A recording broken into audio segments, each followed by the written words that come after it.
Alright boys, let's talk about the Rockets. Also, there is a sponsor in this video. I've certainly mentioned them in a lot of videos, but I haven't actually done their own video. And what better time to do it than with everything Amen has been doing lately for them. Also, Fox update, there doesn't seem to be any Rockets anything there. It seems to be only the Spurs. I do want to talk about specific stretches they've had recently, but for now we'll just do general stuff. And yeah, I know his last game against the Hawks wasn't as crazy for him, but yeah, look, when he entered the starting five for Jabari, he's just made them a more dynamic team. And like I said in my last video, I still think they need Jabari's like team defense and help defense and his size and switchability and everything. Even if, of course, Amen does a lot on defense. I mean, he's a blur in transition. Anytime he has the ball or he's just running the lane, like it's just a sight to see. And then the pressure that Amen puts on the rim in the half court is pretty wild stuff. And even though teams try some things between playing off of him, or like in the Cavs game, Mobley's playing off of him, or in the Celtics game, Porzingis was on him for a little bit. Allen has been on him some too. It just kind of doesn't matter because if you give him any space, he's just going to cut. He's going to linger baseline when Şengün is posting up. He's going to attack the offensive glass. I mean, the rebound numbers have been kind of crazy lately. And not only that, but he's also setting screens. I mean, this is a play I might mention later on, but maybe my favorite play of this whole thing was when he screened for Jalen Green late in one of those Cavs games that they won, and it turned into a Fred catch-and-shoot three after Amen drew a couple of defenders inside after just one dribble off the screen, right?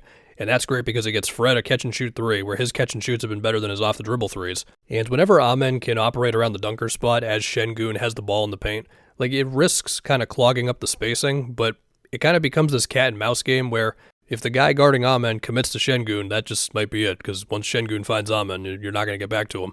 Or it's going to be tough at least. And also, they will have, whether it's Şengün screen for him, Steven Adams, I've seen some Dylan Brooks screening for him as well, for Amen to get downhill. If you sag off of him and he's got the ball, he's not afraid to attack either. Teams are daring him to take jumpers, and he has taken a few, but for the most part, if he's got space, he's just going to use his insane athleticism to take up that space. And then you got the defense where, Amen, he's already an awesome perimeter defender, and just some of the crazy plays he pulls off, like blocking Drew from behind on a three coming out of nowhere, and then saving the ball inbounds, or blocking Mobley underneath the rim. But then one of those Cavs games late, one play he helps on a Garland drive and forces a turnover, another time he just strips Mitchell in a 1v1, and then just general play-to-play, screen navigation, switching, all that. Before we talk about some more Rocket stuff, this video is sponsored by SeatGeek. So the Celtics play the Bulls, well, pretty much right now at the time of me doing this. And the Bulls have had two close games with the Celtics this season. Not only that, the Celtics, after their loss to the Rockets, continue to be on this stretch that has gone on a little longer than a month now, where they're just an okay team. They win one, they lose one. That's the gist. And now the Knicks are only one game behind them for the 2 seed. The point being is, this game could be competitive, and if I wanted to go to it, then I would use SeatGeek, as I have before, and it's always been a good time. And you can use my code FUNKY10 to get 10% off any tickets at SeatGeek, whether you're a new customer or not.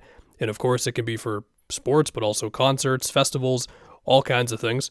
SeatGeek rates deals on a scale of 1 to 10, so look for the green dots. Green means good, red means bad. Again, no matter how many times you've bought tickets using SeatGeek before, code FUNKY10 for 10% off your next order. You can find my link in the description as well as the pinned comment of this video. Anyway, of course, Amen is not the only player on this team.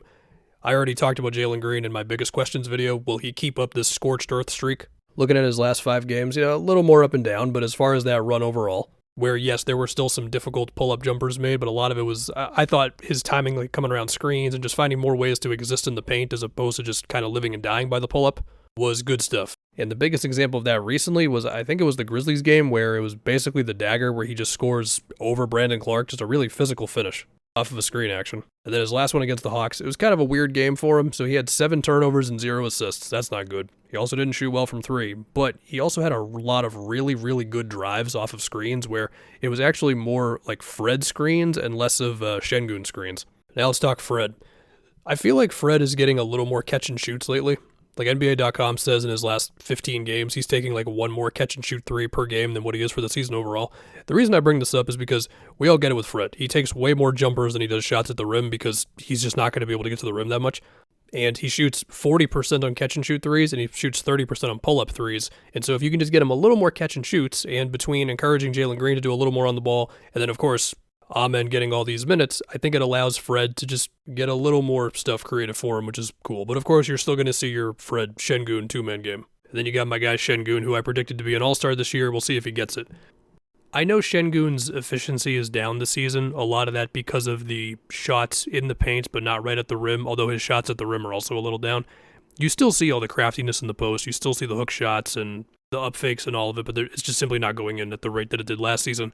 Even with that, I mean, look, they are better defensively this season than last year with him on the court. His turnovers are down, his fouls are down. But yeah, it would be nice if the finishing was a little better. It'd be nice if the free throw jump was there, which there were like very little signs of that, I think, in preseason that might be a thing. The other thing with this team is their flair for the dramatic, where it feels like, at least lately, nearly every time they play, it's really close down the stretch and they just find a way. Like in the Celtics game, obviously Amen's buzzer beater is going to be the big thing there, but the way that they kept on double teaming Tatum in the fourth quarter, and Tatum got free like on a couple, but for the most part, the Celtics were just not able to beat them consistently off of that. You know, like their rotations in the back end were really good. They did get a little lucky on a couple of missed Jalen open threes, but still just taking the Celtics out of their comfort zone by putting 2 to the ball on Tatum in the fourth was step 1 to slowing that down.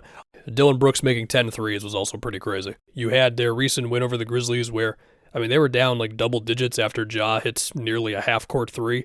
Then I think Steven Adams actually had a really good few minutes of just screen setting or finding Amen in the dunker spot on the roll when they would put like 2 to the ball on Jalen Green, because Jalen was just doing whatever he wanted in the game. And in between the Rockets having like 20-something turnovers in that game, they did still have a nice stretch late there of just some Fred Şengün pick and roll, and whether it's like Şengün being fouled by Jaren or making a shot over Jaren or a kind of broken play that turns into a Amen lob. Then you had the Cleveland games where, I mean, the Cavs went on a run in both of those fourth quarters, but the Rockets just held on. I want to say in the second one, so after Fred makes a couple of deep threes, Amen pulls off 3 different really good defensive plays in the quarter, whether it's like sticking to Mitchell on a step back 3 or helping on a Garland turnover or just stealing the ball from Mitchell in a 1v1 around half court. Yes, that was the game where Garland missed the 2 free throws late. If he makes all 3, they do win that game, Cleveland, but he didn't. I may have messed up the order of the Cavs games. In the other Cavs game, this one was the one with the higher score, where it was not decided by the missed Garland free throws late. And then Amen made 3 big plays on offense. One that I already talked about was the screen for Jalen, which became a Fred 3, and then just 2 examples of it's really tough to help off of Amen when Şengün is in the post, whether it's a putback or a dunk for Amen. And then Tari also had a really nice chase down block on Garland to basically seal the game. Love Tari, don't want to forget him. And then you've also got Cam, where it can be a bit of an adventure game to game, but if you catch him on the right night, you're like, oh my god, this dude is talented. He had a great help defense play in one of those Cleveland games, and I think it was Niang, where afterwards Amen found him for a layup. So yeah, man, overall the Rockets, they're in a great spot. They got a whole bunch of assets, they're the 2 seed, and the team is mostly pretty young. And I should have mentioned him earlier, but of course, like they've taken on Udoka's mentality, similar to what the Celtics did when he took over.